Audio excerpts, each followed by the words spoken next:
Hi everyone. So I've spent from about 9 this morning till now, it's almost 10 to 12, doing reading.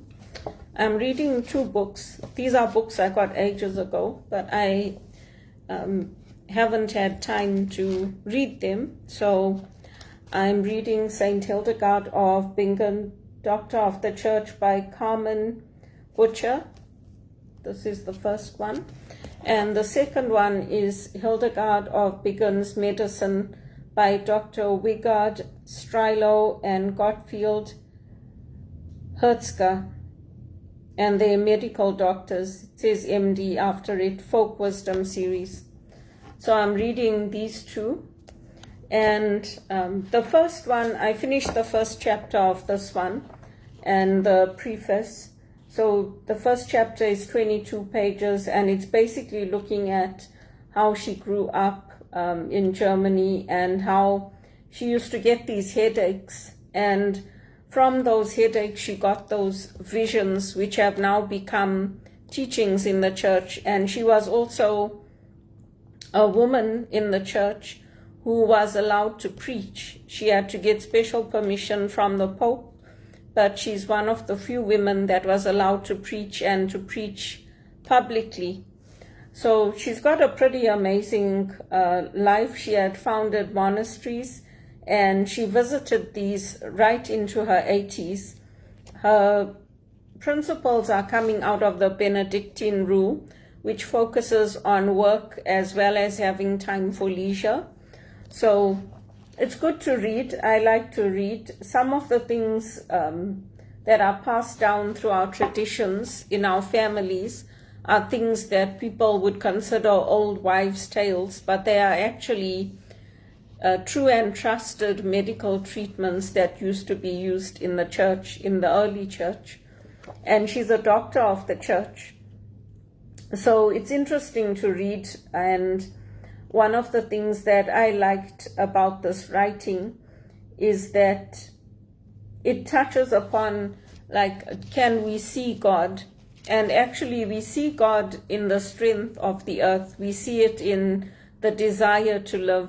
We see it in the changes of the seasons. So I like that because she touched on Psalm 19. The heavens are telling the glory of God, and the firmament proclaims his handiwork. Day to day pours out speech, or pours forth speech, and night to night declares knowledge. There is no speech, there are no words, their voice is not heard, yet their voice goes out through all the earth, and their words to the end of the earth. And this greenness, this vitality, often we think of, changes of seasons. Each season has its beauty, but the greenness is the symbol of life.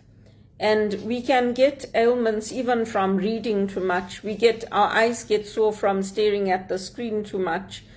But she's got a lot of knowledge that relates to even like the color of the eyes, and how certain people with certain eye colors will suffer from different diseases.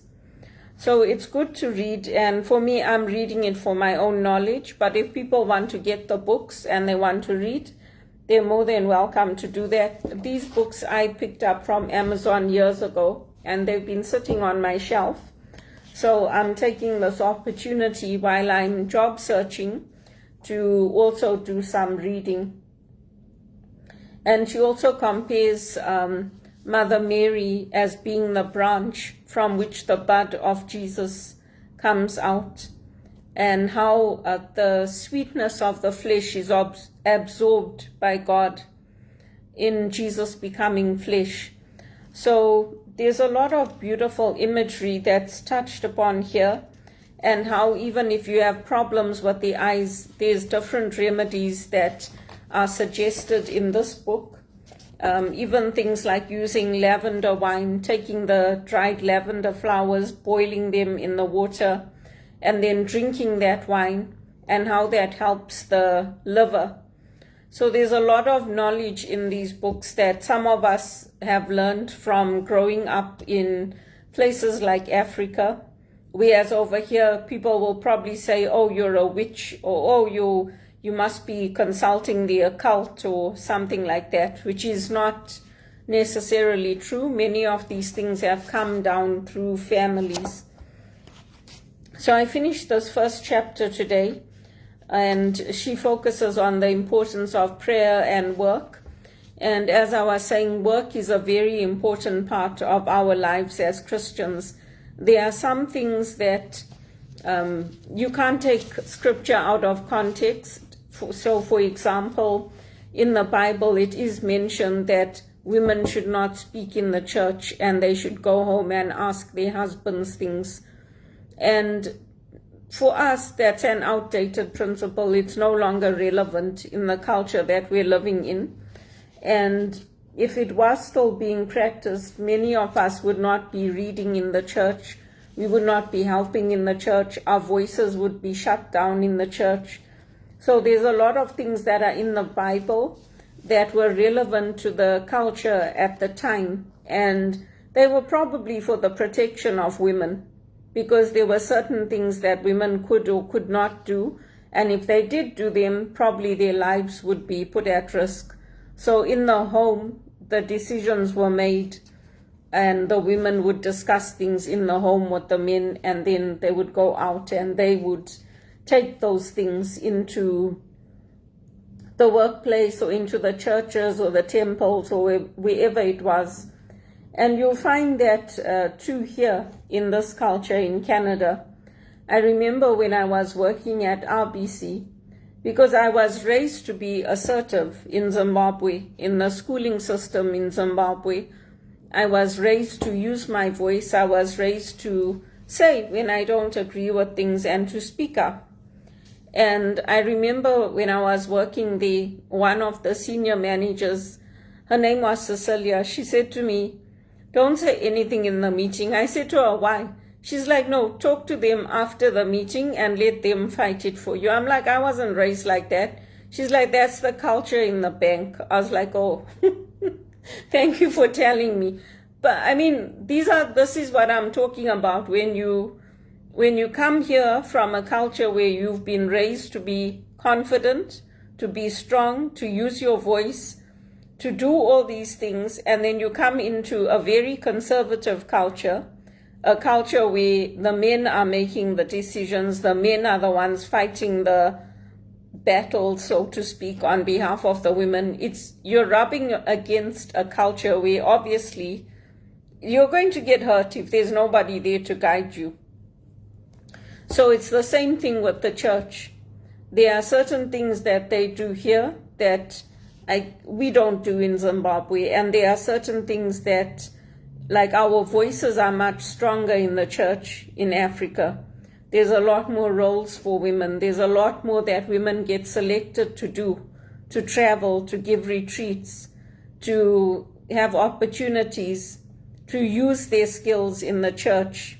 And they get selected to go to places overseas, to go to Ireland, to go to Scotland, to go to different places in Europe, which it's not that way here. And people think, oh, you're a spiritual director, you must get special treatment in the church, you must get special kind of privileges. You don't get anything. There's nothing like that here. You have to fend for yourself and earn your own living.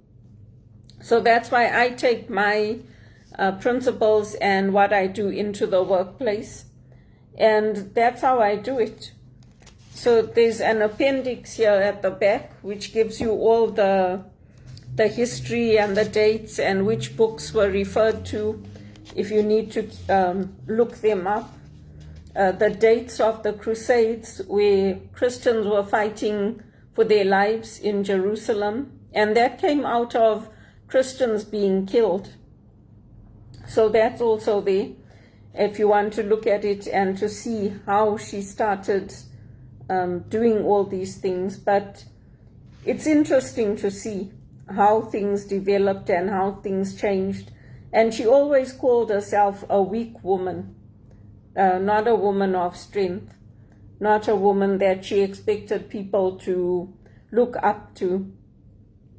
So it's nice to read these readings and to get a sense of where these doctors in the church, especially the women doctors in the church, where they got their teaching from and where they got their ideas from, and also these visions. I'm sure if she had been alive today, she'd have probably be taken in for psychiatric treatment, electric shock treatment, everything under the sun. But she was given special protection by the Pope. So that's how she was able to accomplish some of the things that she accomplished, and even to push back against political leaders, against people where they put anti-popes in place. She had the power to do that as a woman in the church. And there's lots of different books, some of the essential oils, the plants, the different things she taught people. There's lots of books on that, and some of our essential oil methodology and teaching comes down through her. So it's not new age. It's not something outside of the church. And that's something that I remember, because you'll always get criticism. You'll always get people saying that you don't know what you're doing it outside of the church, you shouldn't have the permission to do this. But there's a lot of things that have actually come down through the church. So this is the scripture here. If you look at 1 Corinthians 14, 34 to 35, it says, women should be silent in the churches, for they are not permitted to speak. They should be subordinate, as the law also says. If there is anything they desire to know, let them ask their husbands at home, for it is shameful for a woman to speak in the church. So if we were still living in those ages, which are outdated and it's gone now, we wouldn't have any women leaders. We wouldn't have them in our churches at all. So that's interesting to see. And then she touches on various conditions and the emotions. So there's conditions of the liver, black bile, how even the time that somebody is born, when the moon is waxing or waning, how that can affect the liver and the person's life path. So it's not that far removed when you look at it. The elements of the body that are made up through the earth, like people with brown eyes, we're considered to have fiery eyes. And people with blue eyes are said to have more eyes that are influenced by the wind, and they're very impulsive in their decision making. And then people with green eyes, she talks about all of this in this book. So it's good to read. I enjoy reading it. I pick them up once in a while when I have things that are irritating me or different conditions. I pick them up and I do refer to them. Even our spices, our Indian spices, I do refer to the books that I have and I use them. So it's good to read. Even glaucoma, all these things, when the eye dries out, you get all these infections and things. So she gives certain things that we would naturally do in Zimbabwe, like when you bend your head over and you splash water into the eyes to clear the eyes, but also to give that moisture to the eye. Because in Zimbabwe, the air is very dry and it's very dusty.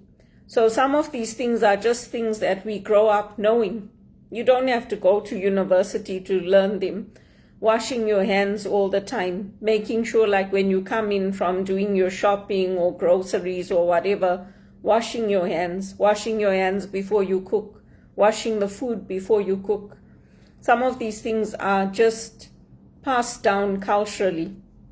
But she talks about them in this book, and she talks about how people with green eyes are people who are good craftsmen, they're good at learning new trades, and their characteristics include insatiability and cunningness. So there's a lot of things you can learn from reading this type of literature. And as she says, too much reading or doing something too much can also lead to the eyes getting sore. So she encourages you to have moderation in all things, which is something that is also passed down in the Zimbabwe culture. We grew up with balanced diets. We grew up with that British system of knowing, putting proportions on your plate when you're eating. And we can pray to God to lighten our eyes so that we have that vigor of life, so that we are not overwhelmed with sadness, with things that will affect the liver and the black bile and depression, and to clear our eyes so that we can see with clear eyes, and to implement the advice given to us. You'll find that people with brown eyes, we often feel cramped. We like our freedom. She talks about that in this book as well, about glaucoma and the importance of getting the eye checked. There's a beautiful passage here from her writing. It says, the pupil of the eye has a similarity with the sun. The black or gray coloring around the pupil compares to the moon, and the white lying outermost is like the clouds. The eye is made up of fire and water. Through fire it is held together and strengthened so it can exist. The water, on the other hand, makes seeing possible. If blood spreads on the surface of the eye, it will suppress the vision of the eye, because it dries out the water which bestows vision to the eye. On the other hand, if blood is excessively reduced there, water which enables the eye to see will not have enough strength. It should carry strength in the blood, like a column. For that reason, the eyes of old people become weak in vision, because they are losing their strength, and the water is the blood. The water with the blood is decreasing. That is why young people can see more sharply than old, because in their vessels the right proportion exists between blood and water. So again, when you grow up in Zimbabwe, they encourage you to drink lots of water because it's hot there and your body needs it. And the eyes are always called the vision to the soul. It's how we see, what we take in, that affects our inner body as well. Again, things like watching too much TV. Watching too much TV can hurt the eyes. So this is all in here, but for me, a lot of it is passed down through having grown up in a different culture to Canada. She talks about using the gold topaz, putting it in the wine and then using that wine, or taking a cloth. In Zimbabwe, we used to take a cloth and put it across the eyes and the temples of the head, and that helps to reduce fever. Some hospitals use it, but it's also good for the eyes because it helps with moisturizing the eyes. So this is also in here, and it's one of the teachings that she has. So many of these things are passed down through the ages, and they pass down through the oral tradition. But it's good to have these books, and why I say is that, and it's good to have the education, the credentials, is because then people can't tell you that, oh yeah, you're just some kid from Africa. They have to at least give you that minimum respect because you've got the credentials from this country and you've got the education from this country. And that's why the sisters told me to get my master's, because I guess they knew how badly I would be treated when I went out into the workplace, when I started working. They didn't say it directly, but they said it would be good for you to get your master's and to get that higher degree. So, because they know how badly people get treated in this country, especially visible minorities and women. It's very, very hard for us in Canada. So this is a good book. I've just done 2 chapters for today. I'm going to be doing more. I'm also going to be doing my John Maxwell. But I thought I would just share it in case there's other people that are interested, that are looking to read, looking to develop their knowledge. It's a good one to get. There's different chapters. There's chapters on the heart, on the liver, on the eyes. So today I read on the eyes and I read on the liver. And I did this chapter in here. So that's 3 chapters that I did today. And the one on the liver is very, very good, because the liver cleanses our bodies. The liver is important for functioning, and the liver helps to produce its own protein. Without a good liver, when the liver becomes like with over excessive drinking or things like that, it becomes like a piece of cheese with holes in it, and then the body can't function properly. And then feelings can also destroy our lives, or they can help our lives. They can be healing or destroying forces, and Saint Hildegard emphasizes that in this book. Diamond water is another one, taking the diamond, putting it in the water overnight, and then drinking that water, something that is talked about in here. So these are good books to get if anybody's interested in them. Tears have this source in sadness, and they rise like bitter smoke to the eyes. They dry out the blood of a person and make the flesh grow thin. They harm a person just like spoiled food and darken the eyes. Tears which come from joy are a milder kind, when the soul by all its tribulations remembers again that it originates from heaven and is only a wanderer on this earth. Then it sends gentle tears to the eyes under sighs of joy and high spirits, and lets them overflow like a sweet fountain. Such tears will not harm the heart in any way, will not dry the blood, nor emaciate the flesh, and will not cause visual disturbances. And that's from her teachings 147 and 23. So God always helps us. He knows our worries, He knows our worst fears, and He knows that we can call out to Him and we can ask for His help.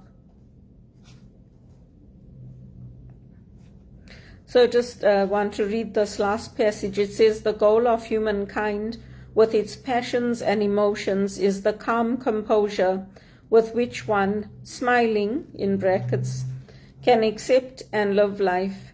In Hildegard's beautiful writing, when the consciousness of the soul in a person perceives nothing of sadness, danger, and evil in fellow humans, then the heart of the same person opens up to joy like flowers open toward the warmth of the sun. And that's from her writings 149 and 12.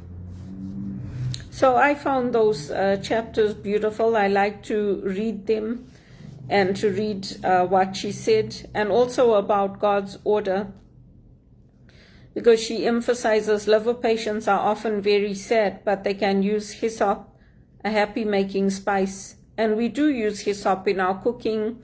We use it in essential oil treatment. And hyssop is the reed that they used when they lifted the wine to Jesus on the cross.